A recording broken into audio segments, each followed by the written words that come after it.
द्वारा राज्य का संचालन शांतिपूर्ण रीति से किया जा रहा था।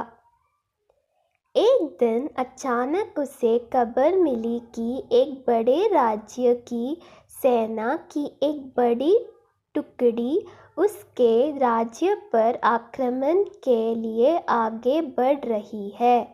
वह घबरा गया क्योंकि उसके पास उतना सैन्य बल नहीं था जो उतनी बड़ी सेना का सामना कर सके। उसने मंत्राना हेतु सेनापति को बुलवाया। सेनापति ने पहले ही हाथ खड़े कर दिया। वह बोला, महाराज, इस युद्ध में हमारी हार निश्चित है। इतनी बड़ी सेना का सामने हमारी सेना टिक नहीं पाएगी, इसलिए इस युद्ध को लड़ने का कोई औचित्य नहीं है। हमें अपने सैनिकों को प्राण गंवाने के बजाय पहले ही हार स्वीकार कर लेनी चाहिए। सेनापति की बात सुनकर राजा बहुत निराश हुए। उसकी चिंता और बढ़ गई।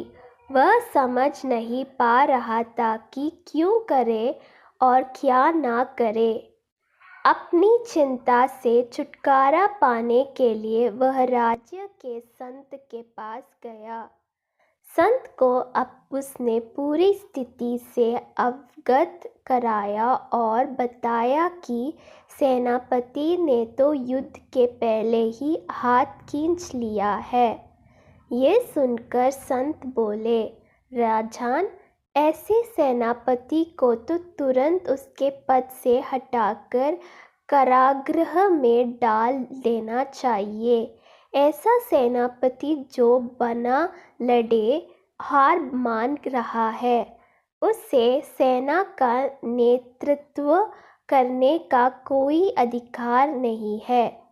किंतु गुरुवर, यदि मैंने उसे कारागृह में डाल दिया तो सेना का नेतृत्व कौन करेगा? राजा चिंतित होकर बोला, राजन, तुम्हारी सेना का नेतृत्व मैं करूँगा।